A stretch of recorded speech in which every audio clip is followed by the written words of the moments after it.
Hey, what's up guys? John here. One of the biggest concerns that I have about the real estate market as a whole, especially from an investing perspective, are the landlord rights that are now being stripped away in many states. I believe that what we could be seeing over the next 2 years is going to be a slow deterioration of landlord rights across the entire country. That's what I ultimately think happens. I was in a restaurant in Florida just the other day, and on the television in the background, they were talking about how they needed to enact rent controls and all these new measures all throughout South Florida. Yesterday, I reported in Los Angeles that the city, they did a deal with a landlord. It was a 30-year deal to keep the rents low, and now at the end of 30 years, he wants to increase rents to market value, and now the city is moving forward to seize the property and pay what they believe is fair market value, when in reality the discrepancy is about $11 million less than what the market value really is. And the landlord does not want to sell, so they're moving forward to enact eminent domain to try to seize that property. Now in Portland, Oregon, what they are doing is it's unbelievable. Please hit the like button. When you hit the like button, YouTube's going to share this content to educate more people about what's going on in the real estate space, about what's going on in the economy, what's really happening. Because it seems like so many people think that the real estate market, everything happening in the real estate space is the same as it was in 2018. It's a different world. Eviction moratorium poised for passage in South Portland. And first and foremost, I'm not saying by any means that, we should or should not increase rents, or people should or should not have the ability to increase rents.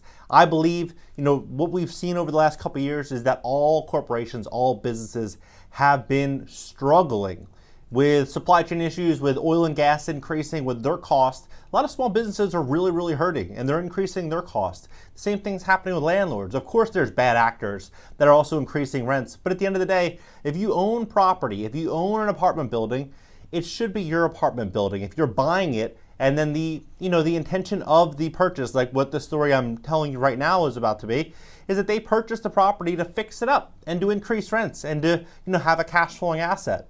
They had that set in stone at the time of purchase. It was completely legal. Everything was completely fine. They made the purchase, and now the city's saying, you know what? No, we're not going to let you do that, even though you legally had every single right to do it at the time of purchase. Right? This is what I'm saying. At what point? Where's the line in the sand where they can't just come and say, you can't do this with your property, or you can't do this with this property after you've already purchased it. They just make up the rules as they go along. This is a real problem. Eviction moratorium poised for passage in South Portland. The South Portland City Council is poised to enact an immediate emergency eviction moratorium next week in the wake of a substantial rent increase at Red Bank Village Apartments. The citywide moratorium with specific exemptions would effectively bar Red Bank's owner from evicting tenants who do not pay the increase in their rent from May 31st to November 27th. The council will vote on the measure Tuesday, June 7th. We think it's important to have any moratorium be narrowly tailored or well tailored to address the situation you're trying to address and not others. Landlords, so they're going to discriminate on how many units a landlord has. So if a landlord has a lot of units, then they're not allowed to do this. But if the landlord has, a very, very small portfolio, then they have more freedom, right? And so I guess this is how they level the playing field. Landlords with fewer than 10 units would be among those exempted because they would be more economically disadvantaged from the eviction moratorium.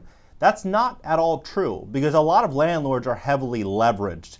Like very leveraged. It's pretty unbelievable. When you're in a bull market, what generally happens is landlords, they take out loans against their properties, get as much money as possible, and then they buy and buy and buy more and more and more assets. Meanwhile, a lot of these landlords didn't anticipate the increase in vacancies, the increase in insurance costs, the increase in repair and maintenance. They've been suffering with a lot of unexpected costs. And so if they are now going to be hit with new protections and new provisions, what is this going to do to their entire portfolio? We're even hearing of billionaires and very wealthy people putting their own portfolios in bankruptcy protection. A big story just broke out on this today. So just because they have more units does not mean that they are in a better financial position. But regardless, it's their personal property, it's their rights. I believe personal property should be protected. JRK Properties, the Los Angeles-based owner of the 500-unit Red Bank development, has issued rent increases ranging from $200 to $598 per month. Tenants have said that they can't afford the new rent, fear they will be unable to pay. Well, if they can't afford the new rent, imagine if they went to Whole Foods right? And Whole Foods changes the price of oat milk from $3 a gallon or $4 a gallon to $10, right? If you can't afford it, then ultimately you're not obviously going to buy the oat milk, right? That would make the most sense. Unless they are going to come out with subsidies for free oat milk, then it wouldn't make any sense for this to happen. But it's just unbelievable the direction in which this country is going right now and the new expectations that are being put on landlords, not on corporations. The corporations are fully exempt from, all the price increases and all this for now. It's mainly the direction that the blame is being allocated towards landlords. Tenants have said that they can't afford the new rent, fear they will be unable to find a new place to live in a tight and high-priced housing market, and are at risk of becoming homeless. To check the legality of the rent increases, the city requested documentation from JRK that it provided tenants with at least 75 days notice in compliance with city ordinances. JRK responded with documentation showing that at least 82 of the leaseholders were given 75 days or more notice, according to the code enforcement director.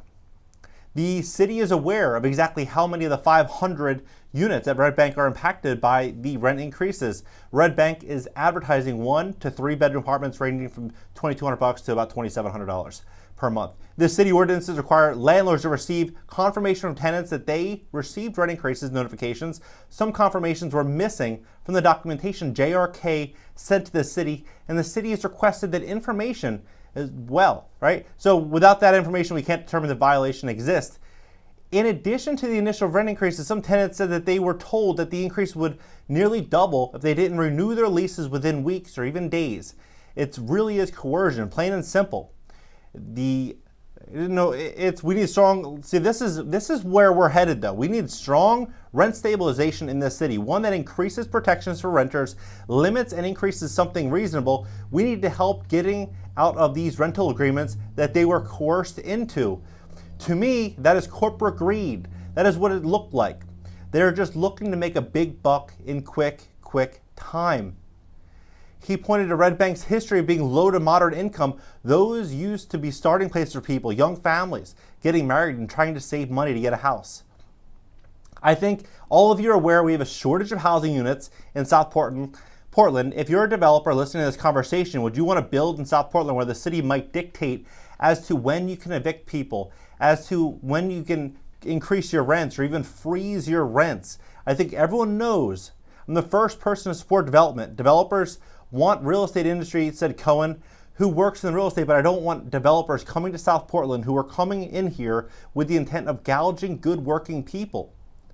I think that's this is why I think it's just so concerning to me, this whole entire enactment, because this large real estate company based out of Los Angeles went to South Portland and made this large purchase into multifamily property, and now they want to increase the rents because they purchased that property as what they call a value add property.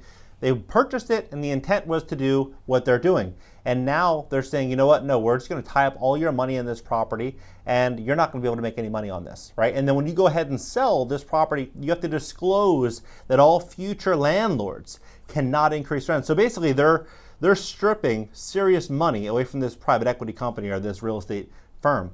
Now, when they say that it's, units of 10, landlords with 10 or less units are exempt, don't you think that in a couple of years it might be 2 units or less are exempt, 1 unit or less exempt, and no one's exempt?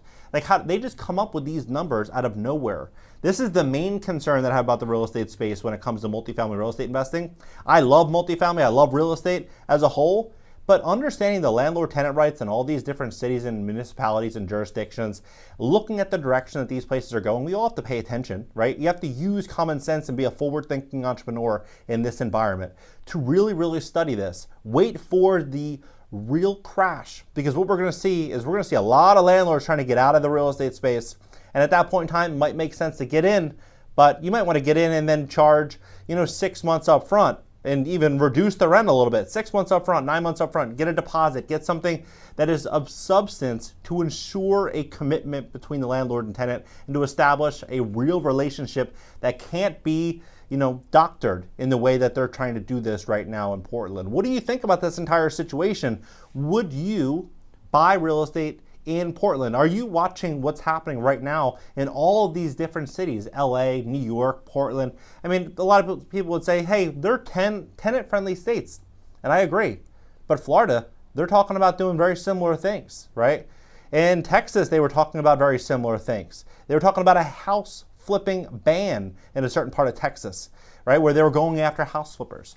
So even the places that people think are completely immune are still following in line with places like Portland, New York, and California. So I think it's smart for all investors to pay attention to it. But I'm curious, what do you think is smart in 2022 when it comes to real estate? Drop your comments below. Hit the like button. Subscribe. Also subscribe to my second YouTube channel. It's going to be a podcast and an interactive call-in show this upcoming week.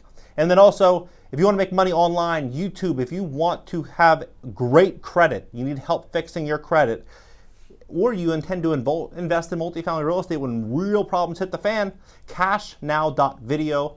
All my links, everything is down below. And if you want to follow me on Instagram, TikTok, LinkedIn, Twitter, everything is in the banner. Catch you guys later.